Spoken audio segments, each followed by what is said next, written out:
That's not fair. If I had $1 for every time I heard that growing up as a twin, I'd be rich enough to buy us both matching Ferraris. But here's the thing. Fairness isn't as simple as splitting everything down the middle.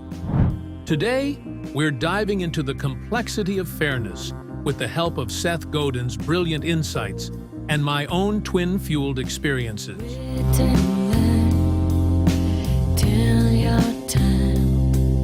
Growing up as a twin, fairness was a constant topic of debate. If I got a cookie, my twin got a cookie.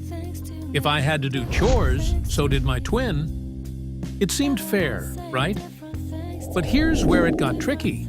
Sometimes, what felt fair to one of us didn't feel fair to the other. For example, he needed more time with math, while I needed more time with reading. Treating us exactly the same wasn't always what we needed. This early lesson in fairness taught me that equality and equity are not the same thing.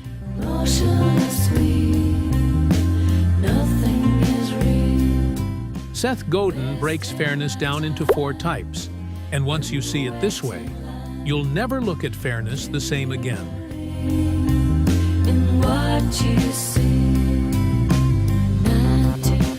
This is the classic one per customer kind of fairness. Everyone gets an equal slice of the pie. But as Seth points out, treating everyone equally doesn't always meet their needs. For example, should an infant get the same resources as a healthy adult? Probably not.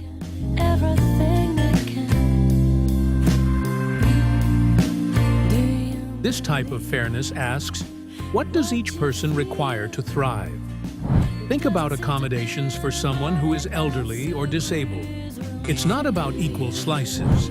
It's about making sure everyone has what they need to participate fully.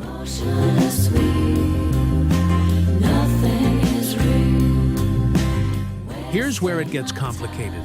In sports, for example, we reward the fastest runner or the best player with trophies and money.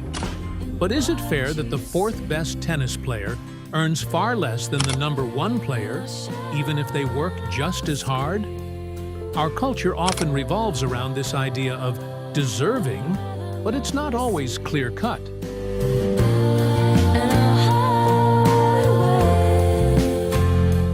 This is where things get really interesting. Fairness is often tied to what we expect.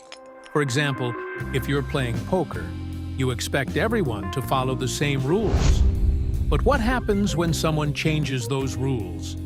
Suddenly, what felt fair no longer does.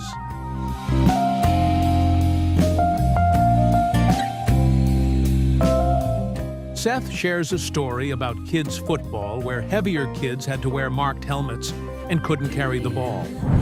Was that fair? To the bigger kids who wanted to run with the ball, it probably didn't feel fair. But to the smaller kids who didn't want to get crushed, it was absolutely fair. This reminds me of growing up with my twin. Same rules, different outcomes.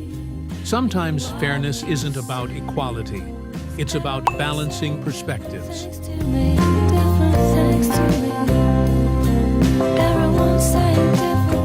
As Seth explains, fairness isn't just about being right.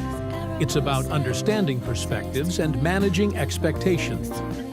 Growing up as a twin taught me this firsthand. What felt fair to one of us often felt unfair to the other because our needs and expectations were different.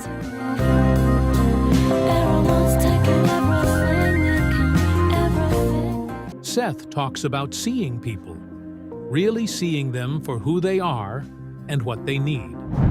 Growing up, I had to learn to see my twin as an individual with unique strengths and challenges. This wasn't always easy, but it taught me that fairness isn't just about rules. It's about empathy and understanding.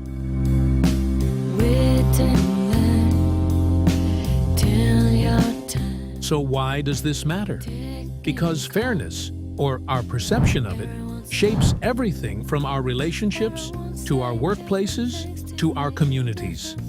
By understanding these 4 types of fairness and practicing empathy, we can navigate these tricky conversations with more grace and less conflict. Do you believe in what you say? I want to take a moment to thank Seth Godin for reframing something so many of us take for granted. His ability to break down complex ideas into simple, actionable insights is nothing short of genius. Seth, your wisdom continues to inspire me and countless others to think differently and act with intention. Next time you catch yourself saying, "That's not fair," pause and ask yourself, which type of fairness are you talking about? Is it about equality, needs, deserving, or expectations? Understanding this can change how you approach disagreements and build stronger connections. Everything